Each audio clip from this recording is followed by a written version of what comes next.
Hello. मैं सुनील बोल रहा हूँ। आज का हमारा जो टॉपिक है वो है टूल मेकर्स, माइक्रोस्कोप और ऑप्टिकल प्रोफाइल प्रोजेक्टर, यानी टूल मेकर्स सूक्ष्मदर्शी या प्रकाशीय प्रोफाइल प्रोजेक्टर।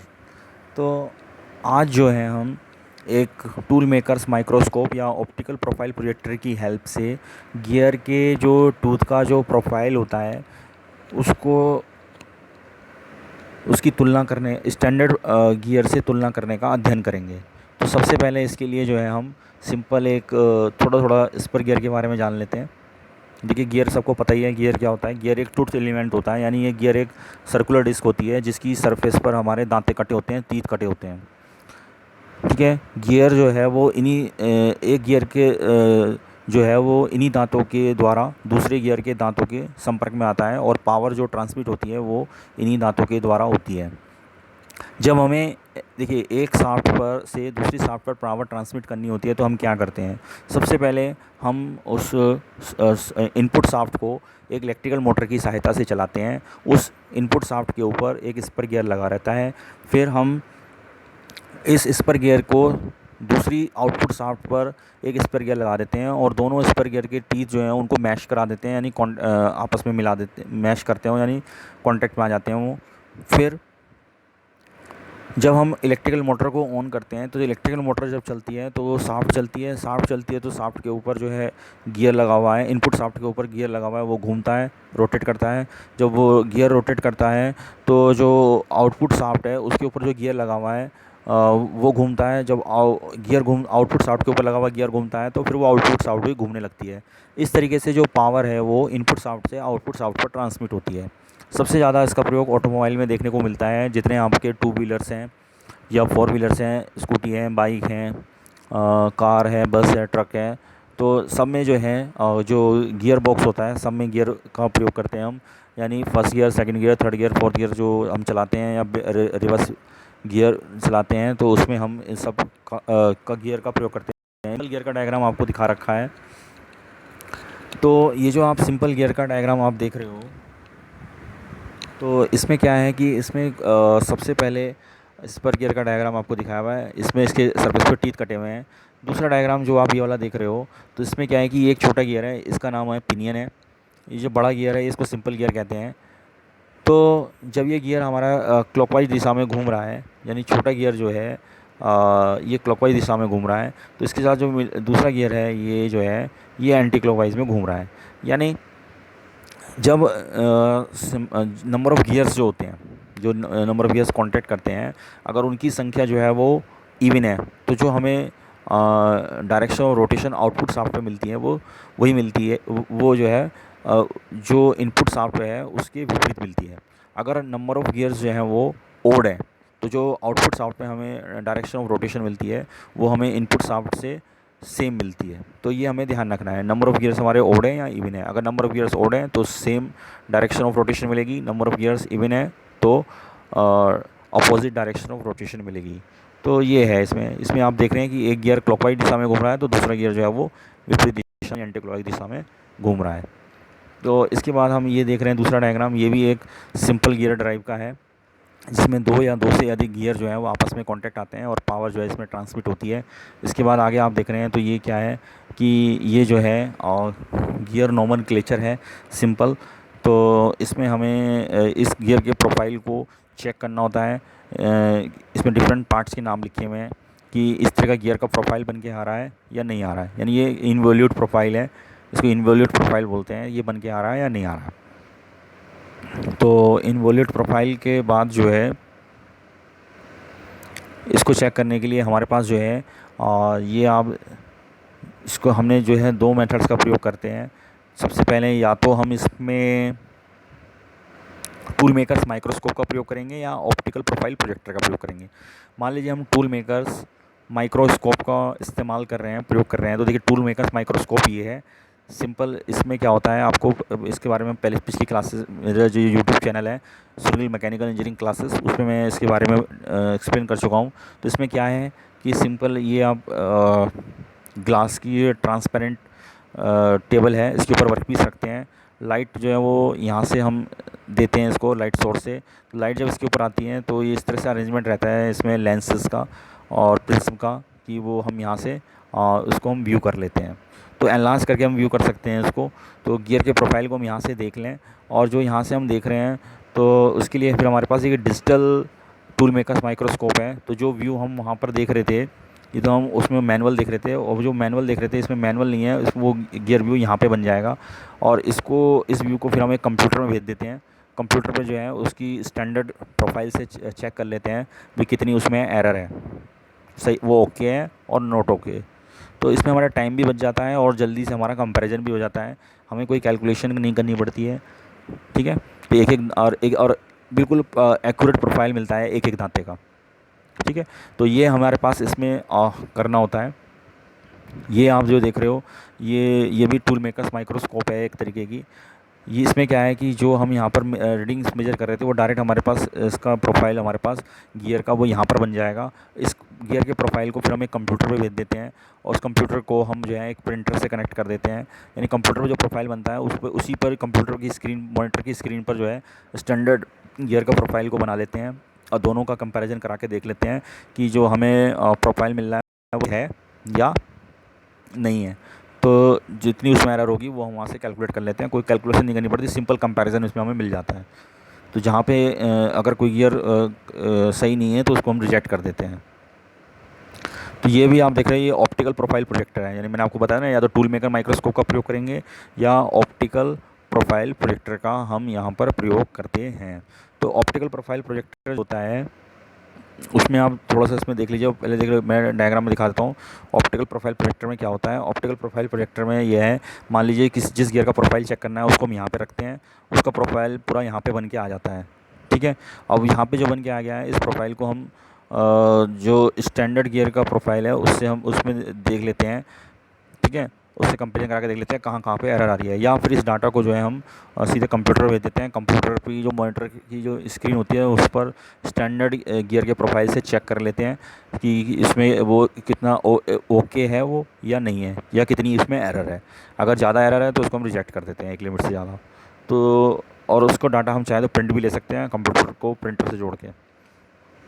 ये आप देख रहे हैं ये यूनिवर्सल है। तो ये जो है एक जो डायग्राम था जो मैंने आपको बताया था, टूल मेकर्स माइक्रोस्कोप जो है ये यूनिवर्सल है, ये किसी भी एंगल पे जो है इसमें हम चेक कर सकते हैं। ठीक है ना, तो ये यूनिवर्सल टूल मेकर्स माइक्रोस्कोप है, और इसमें ये कंप्यूटर की स्क्रीन है, यहाँ पे गियर का बन जाएगा उसको हम चेक कर सकते हैं। ये भी जो है यूनिवर्सल टूल मेकर्स माइक्रोस्कोप का डायग्राम है। ये ऑप्टिकल प्रोफाइल प्रोजेक्टर है। इस ऑप्टिकल प्रोफाइल प्रोजेक्टर के द्वारा जो है हम इसमें क्या करते हैं, गियर को यहाँ पर रखते हैं, इसके प्रोफाइल को यहाँ पे बना लेते हैं, और उसको स्टैंडर्ड जो है हमारे गियर के उससे चेक कर लेते हैं। इसको हम चाहें तो सीधे कंप्यूटर पर भेज सकते हैं इस डाटा को, और उस कंप्यूटर को प्रिंटर से कनेक्ट कर लेते हैं। कंप्यूटर पर स्टैंडर्ड गियर का प्रोफाइल पड़ा होता है, उससे हम मैच करा के देख लेते हैं कि वो सही है या नहीं है, वो ओके है या नहीं है। अगर कमी है उसमें तो हम उसको देख लेते हैं कितनी कमी है, उसको उसके हिसाब से हम उसको चेंज कर सकते हैं। देखिए ये जो आप डायग्राम देख रहे हो इसमें देखो, ये जो गियर का प्रोफाइल है वो इस तरीके से बन के आता है। ठीक है, तो इस प्रोफाइल को हम यहाँ पे ही चेक कर लेते हैं, स्टैंडर्ड जो प्रोफाइल है उससे कंपेरिजन करके कहाँ कहाँ किस किस पॉइंट पर कमी आ रही है, या तो हम उसको दूर कर लें, अगर दूर नहीं हो पाती है तो उस वर्क पीस को या सैंपल को हम रिजेक्ट कर देते हैं। तो ये इसमें इसका है फ़ायदा।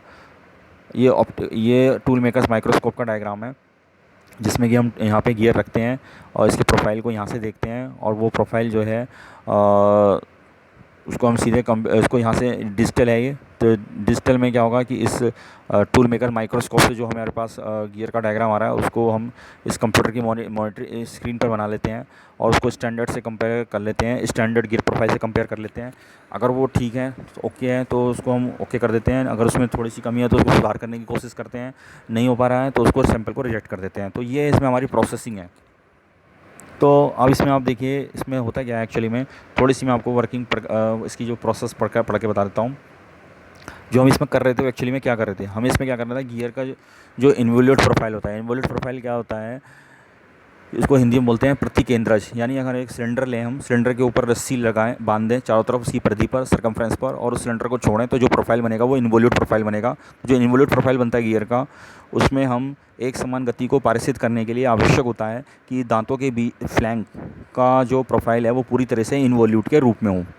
गियर के दांतों के बीच जो दाब कोण है, प्रेशर एंगल है, वो समान होने के लिए भी यह ज़रूरी है कि सभी दांतों का इन्वोल्यूट एक ही आधार यानी बेस सर्किल पर बने। दांतों के इन्वोल्यूट की त्रुटियों की जांच करना आवश्यक होता है। इसमें दो टर्म आ रहे हैं, एक आ रहा है हमारे पास इन्वोल्यूट, बता दिया मैंने आपको जो इन्वोल्यूट क्या होता है। दूसरा हमारे पास इसमें टर्म आ रहा है प्रेशर एंगल, बेस एंगल। तो ये मैंने आपको जो गियर का सिंपल बनाया था उसमें आप देख सकते हैं। तो किसी गियर के दांतों की प्रोफाइल को टूल मेकर्स माइक्रोस्कोप या ऑप्टिकल प्रोफाइल प्रोजेक्टर के पर्दे पर प्रोजेक्ट करके जांच सकते हैं। तो पर्दे से गियर दांते का स्टैंडर्ड टूथ प्रोफाइल को मैग्नीफिकेशन के अनुसार पहले से तैयार करके इसकी तुलना प्रक्षेपित किए गए प्रोफाइल से की जाती है। इस विधि का प्रयोग एक से कम मॉड्यूल वाले गियर टीथ के प्रोफाइल का परीक्षण करने के लिए किया जाता है, क्योंकि दांतों के फ्लैंक की गहराई इतनी कम होती है कि अन्य विधि से इसका यथार्थतापूर्वक मापन करना संभव नहीं हो पाता है। तो गियर की मोटाई अधिक होने पर प्रकाश की सही मात्रा जरूरी होती है ताकि प्रक्षेपित प्रोजेक्टेड दांत पर शैडो का प्रभाव ना पड़े। दांतों के प्रोफाइल के परीक्षण के लिए गियर को एक गोल मेज पर इस तरह लगाया जाता है कि उसकी अक्ष गियर की अक्ष के कोइंसाइड हो। गियर की एक्यूरेट सेंटरिंग यथार्थ केंद्रण के लिए स्पेशल फिक्सर का प्रयोग किया जाता है। इस फिक्सर में लोकेटिंग पिन व क्लैंपिंग पिन लगे रहते हैं, जिसकी सहायता से गियर को घूमने से रोका जाता है। इस यंत्र के मैग्नीफिकेशन आवर्धन को बढ़ाकर इसकी मापन यथार्थता एक्यूरेसी को और भी बढ़ाया जा सकता है। इस विधि में स्मॉल गियर्स के अन्य पैरामीटर जैसे दांतों की मोटाई, प्रोफाइल की त्रुटि, बेस पिच आदि का मापन भी किया जा सकता है। इसमें हम केवल कंपैरिजन नहीं कर सकते, हम मेजरमेंट भी कर सकते हैं। तो इसमें जो डिफरेंट टर्म आ रहे थे, तो गियर टूथ का प्रोफाइल क्या है, देखिए एक मैंने आपको गियर का डायग्राम दिखाया था शुरू में। ये जो है इसमें इस डायग्राम में आपको सब चीज़ें विजिबल हैं, तो देख सकते हैं आप इसमें बेस सर्किल क्या है, एडेंडम क्या है, डिडेंडम क्या है, टूथ थिकनेस क्या है, क्लियरेंस क्या है, विड्थ ऑफ स्पेस क्या है, ठीक है ना। तो क्लियरेंस क्या है, क्लियरेंस में क्या होता है, जब दो गियर के टीथ जो है वो मैश करते हैं, दूसरे एक गियर के टीथ दूसरे गियर के टीथ से मैश करते हैं, तो उनके बीच में थोड़ा सा हमें स्पेस, खाली स्पेस रखना होता है, उसी को हम क्लियरेंस बोल देते हैं। तो ये हमें सारे टर्म्स हमें एक्सप्लेन नहीं करने हैं, वो आप इसमें देख सकते हैं। तो इस तरीके से हम इसमें सब चीज़ों का मान जो है हम ज्ञात कर सकते हैं। तो ये इसका है मेथड। तो इसमें जो है, इसमें देखिए एक आधा पॉइंट्स जो और आप देख लीजिए क्या कौन सा आ रहा है, प्रेशर एंगल और ये सब इसमें बर्ड्स आ रहे हैं, बेस सर्किल। तो मैं इसकी एक बार डेफिनेशन बता देता हूँ जो जो इसमें आ रहे हैं। तो बेस सर्किल और ये सब, इन सब की डेफिनेशन बता देता हूँ। तो देखिए बेस सर्किल और इसके लिए क्या है कि जो पिच सर्किल होता है वो एक काल्पनिक वृत्त होता है, इमेजिनरी सर्किल होता है, जो घूमने पर वह एक गति प्रदान करता है जो वास्तविक गियर गति प्रदान करता है, ठीक है। इसके डायमीटर को हम पिच सर्किल डायमीटर कहते हैं। दो गियर्स के जो पिच सर्किल, दो गियर्स पिच के जो पिच सर्किल होते हैं वो आपस में जिस पॉइंट पे कांटेक्ट करते हैं उसको पिच पॉइंट कहते हैं। और उनकी जो सरफेस होती है, यानी घूमने वाली जो रोलिंग डिस्क का वह सतह है जिसका स्थान हम जिसके स्थान पर हम गियर के टूथ लगा देते हैं, उसको पिच सरफेस बोलते हैं, ठीक है। और वृत्तीय पिच क्या होती है, किसी गियर के पिच सर्किल की सरकमफ्रेंस पर किसी एक दांते से के किसी एक बिंदु से उसके पास वाले दांते के उसी बिंदु तक की दूरी को हम वृत्तीय पिच कहते हैं, ठीक है। इसके अलावा एडेंडम क्या होता है, पिच सर्किल से दांतों के ऊपरी भाग तक की रेडियल डिस्टेंस को हम एडेंडम कहते हैं। गियर के दांतों के ऊपरी भाग से होकर जाने वाला वृत्त जो कि पिच सर्किल से कंसेंट्रिक होता है उसे एडेंडम सर्किल कहते हैं। डिडेंडम सर्किल क्या होता है, पिच सर्किल से दांतों के जड़ तक रूट तक की रेडियल डिस्टेंस को हम डिडेंडम सर्किल कहते हैं, ठीक है, डिडेंडम कहते हैं। और इससे जो सर्किल पास होगा उसको हम डिडेंडम सर्किल बोलते हैं। क्लियरेंस क्या होता है, किसी गियर के दांतों के ऊपरी किनारे से तथा उससे मिलने वाले गियर के दांतों के जड़ तक की रेडियल डिस्टेंस को क्लियरेंस कहते हैं। ये दांते के एडेंडम तथा डिडेंडम के अंतर के बराबर होता है। क्लियर क्या होता है, किसी गियर के दांतों के मिलने वाले ऊपरी भाग से होकर गुजरने वाले वृत्त को क्लियरेंस सर्किल कहते हैं। दांतों क्या होता है, प्रेशर एंगल, परस्पर मिलने वाले दो गियर के दांतों के संपर्क बिंदु पर उभयनिष्ठ कॉमन नॉर्मल और पिच बिंदु पर उभयनिष्ठ स्पर्श रेखा कॉमन टेंजेंट लाइन से बनने वाले कोण को दाब कोण कहते हैं। इसका मान 14.5 डिग्री से लेकर 20 डिग्री तक के बीच में होता है। टोटल कुल गहराई कितनी होती है, एडेंडम प्लस डिडेंडम बराबर कुल गहराई। कार्यकारी वर्किंग डेप्थ क्या होती है? एडेंडम वृत्त एवं अवकाश वृत्त के बीच की दूरी को कार्यकारी गहराई कहते हैं। कार्यकारी गहराई एडेंडम एवं डिडेंडम के योग के बराबर होती है। दांते की मोटाई क्या होती है? किसी गियर के पिच सर्किल पर दांतों के दोनों सिरों के बीच की चाप की लंबाई को दांते की मोटाई कहते हैं। दांते का फ्लैंक क्या होता है? किसी गियर के पिच सतह से नीचे से दांते की सतह को फ्लैंक कहते हैं। दांते की फलक फेस किसी गियर के पिच सतह से ऊपर दांते की सतह को फेस कहते हैं। फलक की चौड़ाई फेस विड्थ गियर के अक्ष के समानांतर पैरेलल दांते की चौड़ाई को फलक की चौड़ाई कहते हैं। टॉप लैंड किसी गियर के दांते के शीर्ष भाग अथवा ऊपरी भाग की सतह को टॉप लैंड कहते हैं। बॉटम लैंड किसी गियर के दांते की जड़ पर अथवा निचले भाग पर चपटी सतह को बॉटम लैंड कहते हैं। फ्लैट किसी गियर के दांते के प्रोफाइल को डिडेंडम वृत्त से जोड़ने वाला वक्र फ्लैट कहलाता है। संपर्क मार्ग पाथ ऑफ कॉन्टैक्ट किसी परस्पर मिलने वाले दो गियरों में उसके दो मिलने वाले दांतों द्वारा संपर्क के आरंभ से लेकर अंत तक तय किया गया मार्ग संपर्क मार्ग पाथ ऑफ कॉन्टैक्ट कहलाता है। संपर्क चाप आर्क ऑफ कॉन्टैक्ट परस्पर मिलने वाले गियरों के दांतों के संपर्क के आरंभ से लेकर अंत तक पिच रेखा पर किसी बिंदु द्वारा तय किए गए मार्ग को संपर्क मार्ग आर्क ऑफ कॉन्टैक्ट कहते हैं। तो इस तरह से आपको ये समझ में आ गया होगा, मैं समझता हूँ। Thank you.